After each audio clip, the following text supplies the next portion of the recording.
طالع نازل. بس السؤال مين اللي بيحدد السعر؟ مش الحكومة ومش المربي الغلبان، اللي بيحددها السمسار والتاجر الكبير. المربي بيشتري العلف غالي والكتاكيت غالية والمزارع غرقانة في الديون، وفي الآخر بيبيع الفراخ بسعر أقل من التكلفة. ليه؟ عشان السمسار هو اللي بيتحكم في السوق، هو والتاجر.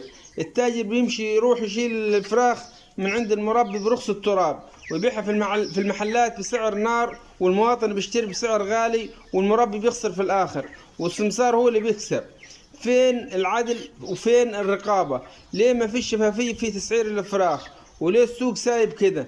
أنا كمربي مش قادر أكمل، والمربي الصغير بيقفل مزرعته واحد ورا التاني، والموضوع مش هزار، ده مستقبل غذاء بلد كاملة. لو انت شايف ان لازم صوتنا يوصل، شارك الفيديو ده واعمل لايك وسيب تعليقك، يمكن صوتنا يوصل قبل ما نختفي كلنا من السوق. بنلاقي سعر الفراخ طالع مرة ونازل مرة. طيب يا ترى مين اللي بيتحكم في الأسعار دي؟ تعال أقول لكم من الآخر، مش الحكومة ولا المربي اللي بيتحكم، ناس تانيين خالص اللي بيتحكموا في السوق. طيب في حاجة اسمها بورصة الدواجن، بس الحقيقة إنها مش رسمية. اللي بيظبط السعر كل يوم هم شوية سماسرة ومكاتب خاصة شغالين واتساب وتليفونات، بيتفقوا كل يوم الصبح يقولوا السعر النهاردة مثلا 64 جنيه وخلاص الكل بيمشي وراهم. يعني لو ان المربي واحد من الكبار قال لي بيع على 63 مش هقدر اقول لا. ليه؟ عشان السوق كله، علشان السوق كله كده، وانا مش هعرف ابيع لو خالفتهم.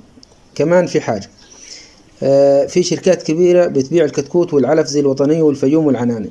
لما الكتكوت بيغلى والعلف بيزيد، الطبيعي المربي هيبيع أغلى، فالسعر يعلى علينا إحنا كناس عاديين.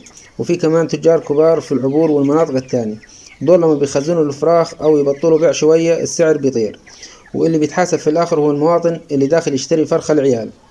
في مثال واقع على الموضوع ده، في جروب واتساب شغال الساعة 5 الفجر، وواحد بيكتب الفراخ ب64 تسليم مزرعة، وتلاقي الكل بعده ب10 دقايق ملتزم بالسعر ده. لا دولة قالت ولا بورصة أعلنت، كل ده شغل سماسرة بس. طيب إيه اللي إحنا هنقوله في الآخر؟ يا جماعة احنا يا جماعة السوق محتاج رقابة، محتاج بورصة دواجن رسمية اللي الناس كلها تمشي عليه.